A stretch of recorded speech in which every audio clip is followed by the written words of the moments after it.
চলুন দেখে নিই যে কোনো আইডি কার্ড যেমন voter, pan, digital ration card, ছোটো আধার কার্ড, ড্রাইভিং লাইসেন্স এছাড়া এই সাইজের যে কোনো কার্ড জেরক্স করার পদ্ধতি।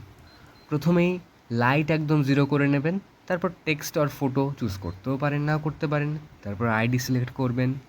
এরপর আপনার যে কার্ডটি রয়েছে, এখানে ডেমো রয়েছে, সেই কার্ডটির ফ্রন্ট সাইড ওই যে এসটিএমটি লাইন, ওই লাইনটা বরাবর একদম বসাবেন, তাহলে মিডলে হবে আপনার জেরক্সটি।